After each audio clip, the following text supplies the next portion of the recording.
No ar, Minuto da Unicidade, com o pastor Tony de Souza.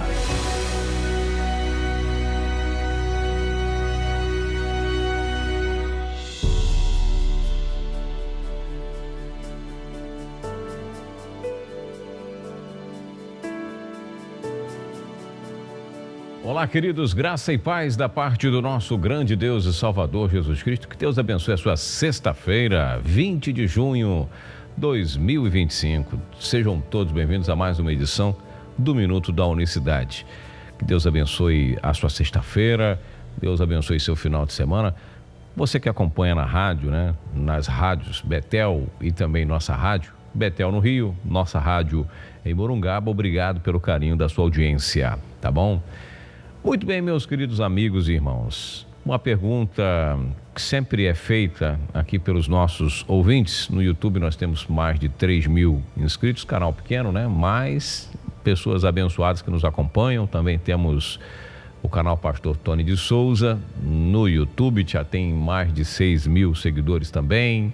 Enfim, nas redes sociais, nos e-mails, a gente recebe sempre aquela pergunta: Jesus não pode ser Deus? Ou melhor, se Jesus é Deus, o céu então teria ficado vazio no período em que ele esteve na terra. Se Jesus é Deus, é uma condicional, né? A gente até entende aí a força de expressão, mas quando você coloca se Jesus fosse Deus, a divindade do Senhor Jesus Cristo é um ponto pacífico na teologia. Até a própria teologia trinitária diz que ele é o Todo-Poderoso, que ele é Deus também porque eles colocam na doutrina trinitária, consegue ver mais dois junto com ele na divindade. Então ele é Deus, fato, ele é Deus.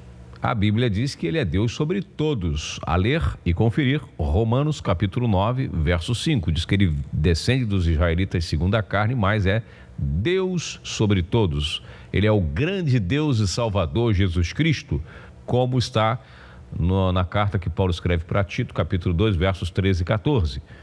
O verdadeiro Deus e a vida eterna, 1 João 5,20.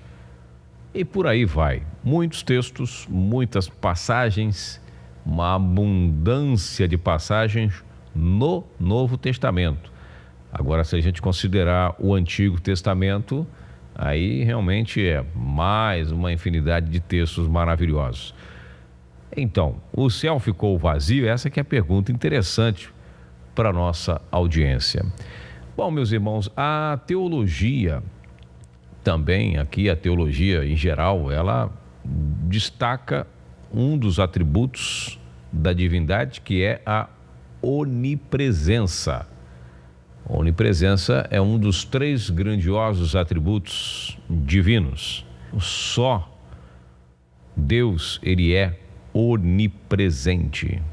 Lembra que ele disse assim, porque onde houver 2 ou 3 reunidos em meu nome, aí estou no meio deles. Isso é onipresença. Mateus 18:20. Porque onde 2 ou 3 se reunirem em meu nome, aí estou no meio deles. Ou seja, onde tiver 2 ou 3 reunidos no nome de Jesus, ele vai estar. Então, se tem 2 ou 3 reunidos aqui no Brasil, em nome dele, ele está presente. Se tem 2 ou 3 reunidos em São Paulo no mesmo momento, né? No Rio, em São Paulo, na Bahia, nos Estados Unidos, no Japão, na Alemanha, na França, onde tiver 2 ou 3, quer dizer, ele está em todos os lugares. Isso é fato. A teologia fala sobre isso. Salmo 139, do 7 ao 10, fala da onipresença do Senhor, que está em todos os lugares, no fundo do mar, nas estrelas, aonde você for no universo, não tem nem como se esconder. Coitado de Jonas, né? Que se escondeu no porão do navio, ninguém pagou a passagenzinha dele, foi tirar uma soneca e já Deus vendo ele, né?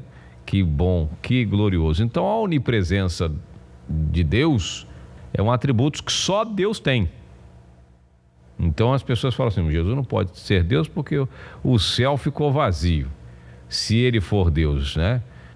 A pessoa precisa refletir, será que pelo fato dele ter sido manifestado em carne, se fez carne, imagina um bebê de 1 mês, ele bebê de 1 mês, e aí? 1 mesinho, e aí? Como é que fica? Como é que ficou o céu nessa hora? Quando ele era um bebezinho recém-nascido, 1 semana, né? nem falava. E aí, como é que fica, meus queridos e amados irmãos? Vamos continuar aqui. Para a teologia, mesmo que seja a trinitária, reconhecer que Jesus tem a onipresença, ou seja, que ele está em todos os lugares, ela baseia-se em várias passagens do Novo Testamento. Por exemplo, a gente já citou, já gravamos materiais sobre isso, mas a gente sempre volta, porque sempre chega essas perguntas, a gente vai refazendo aqui, não tem problema, para novos ouvintes que vão chegando aqui. Ele, quando fala para Pedro, né? Pedro fala assim: Senhor, vamos pagar imposto, estão mandando a gente pagar imposto. Olha, o dono não precisa pagar imposto, mas tudo bem, a gente vai lá no mar, lança o teu anzol, conhece essa passagem, né? Tudo bem. E o primeiro peixe que você pegar, lá tem o valor, você paga imposto por você e por mim. Como que ele saberia que dentro do fundo do mar tinha um peixe, dentro da boca desse peixe tinha uma moeda, né? Um valor, uma moeda que continha o valor necessário, sabia até o valor dessa moeda, que estava dentro da boca do peixe. Como ele sabia? Estava ali falando para Pedro ali, estava lá dentro do mar, o céu ficou vazio, ou seja, então ele estava dentro do mar para ver o peixe com a moeda lá dentro? Estava assim, vendo. Ele viu no momento em que essa moeda caiu por lá, de repente um cara descuidoso lá, um passageiro de um navio jogou lá no fundo, alguma coisa ele viu o momento em que aquela moeda foi parar na boca do peixe. Simples assim. Tem mais, lembra lá em Marcos capítulo 2, anota aí, Marcos 2, tem um texto que eu gosto muito, que é aquela passagem do homem que desce pelo telhado. Lembra lá, o paralítico, os colegas, os amigos levaram ele, desceram por dentro do telhado, a casa estava cheia, por dentro do telhado. E diz a Bíblia, vendo a fé deles, ele viu a fé daqueles homens, né, aqueles amigos, olhou para o paralítico e disse: perdoados estão teus pecados. E ali havia judeus ali no meio, fariseus, que falaram assim: quem é este? Pensaram, diz a Bíblia que eles não falaram, eles pensaram. Todo mundo pensou. Só Deus pode perdoar pecado, e ele está perdoando o pecado desse camarada aí, desse coxo, como que é isso? E aí ele pergunta: por que vocês estão pensando isso? Por que vocês estão falando isso nos seus corações? Qual que é mais fácil dizer a esse homem: perdoados estão os seus pecados, ou dizer a esse paralítico: levanta-te, toma o teu leito e anda? Para que saibas que o Filho do Homem tem poder na terra. Aí disse para o paralítico: levanta, toma o teu leito e anda. Ou seja, ele viu, ou melhor, ele estava dentro da mente daqueles homens, vendo o que eles estavam pensando. Ele não conjecturou, ele não desconfiou. O texto diz que ele ficou desconfiado que os caras estavam pensando. Não, ele sabia o que aqueles homens estavam pensando. Você que me acompanha aqui, nem dentro da sua cabeça, nem dentro dos seus pensamentos, você está livre.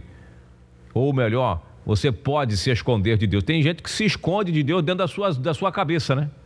Aqui eu fico escondidinho, que ninguém sabe o que eu estou pensando, fazendo. Pois é, o eterno está dentro da sua cabeça. Olha que maravilha. Olha que lição maravilhosa. Marcos 2, leia depois.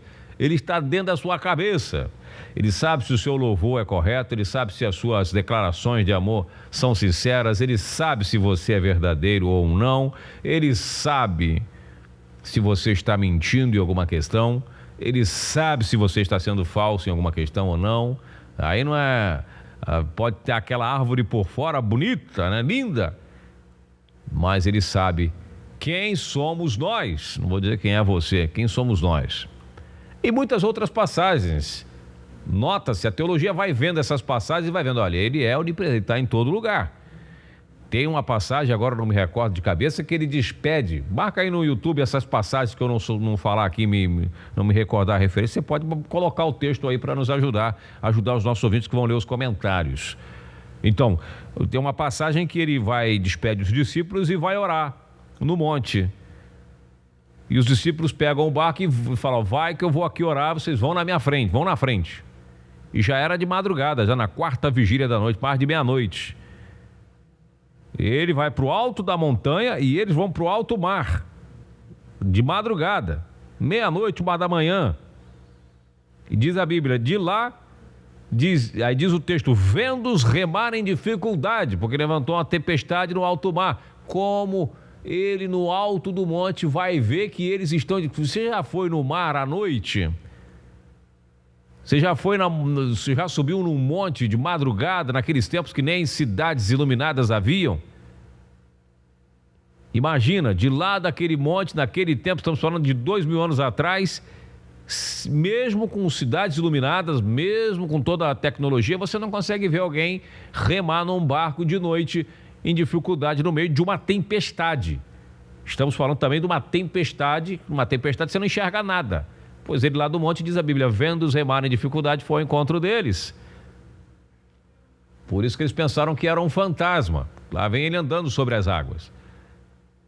Estava no monte orando, ao mesmo tempo estava lá no alto mar. Ele estava limitado por estar manifestado na carne. Deus estava limitado, você consegue ver? E eu no livro eu falo também sobre Lázaro. Capítulo 11 do Evangelho de João. As irmãs de Lázaro mandam dizer para Jesus, mandam informar que Lázaro estava doente. Ó, o amigo que tu ama está doente. Ele ficou mais 2 dias lá. Elas mandaram dizer que estava doente, Lázaro acaba morrendo e ele fala para os discípulos, olha, Lázaro morreu e eu tenho que ir lá ressuscitá-lo. Quem foi falar para ele que Lázaro tinha morrido? Como que ele sabia? As irmãs mandaram dizer que estava doente, não que tinha morrido. Você está entendendo? Como que ele soube? Porque ele estava lá. Os discípulos inicialmente falaram, Lázaro dorme. Você está dormindo, está bem. Não, Lázaro morreu. Ele fala com todas as letras. Leia o Evangelho de João, capítulo 11. Você que está me acompanhando aí, que diz que Jesus não pode ser Deus porque o céu ficou vazio.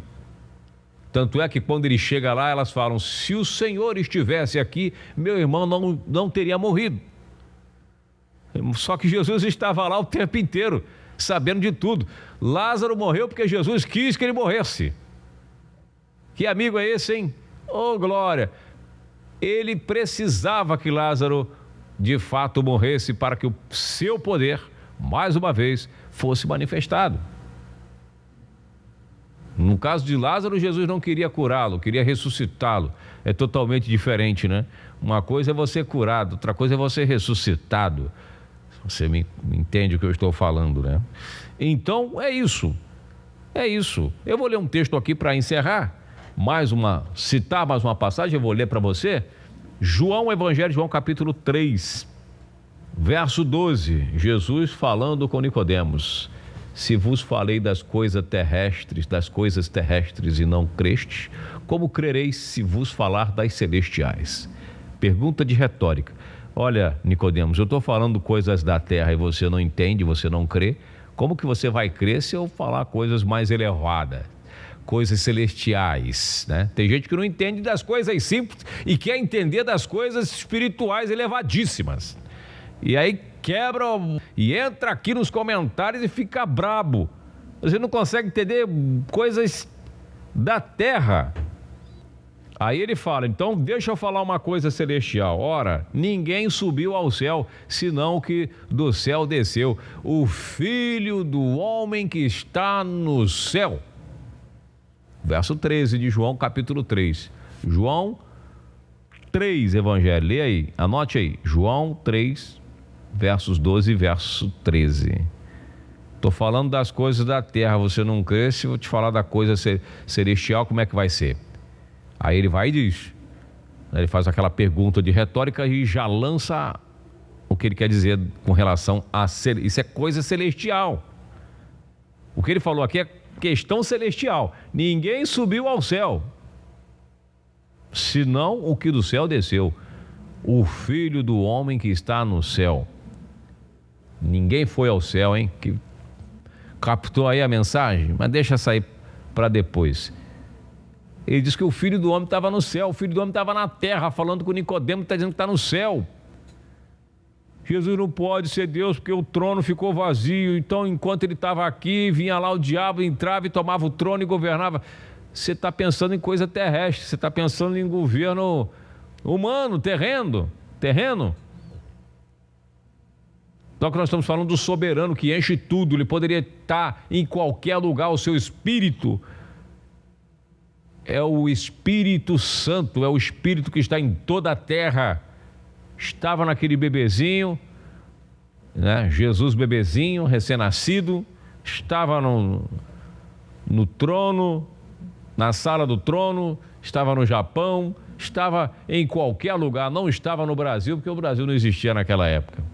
O Filho do Homem que está no céu, o Filho do Homem estava na terra e falando que estava no céu. Uma das inúmeras provas que eu citei aqui sobre a sua onipresença. E aí, Jesus pode ou não pode ser Deus? Só você responder. Aqui era o Filho do Homem, humano, falando que estava no céu. A carne estava diante dos olhos deles, mas o Espírito estava em todo lugar, naquela carne, naquele corpo físico e em toda e qualquer parte do universo. É por isso que tem esse programa aqui, que tem esse compromisso diário de levar essa mensagem até o seu coração. Vou ficando por aqui, desejo a você uma excelente sexta-feira, um bom sábado para você, né? Um abraço, você que acompanha na rádio, muito obrigado pelo seu carinho, da sua audiência. E não esqueça de oferecer o seu apoio, a sua ajuda para que a gente continue aqui todos os dias. Tá bom? Um forte abraço para você, graça e paz, conto com as suas orações. Minuto da Unicidade.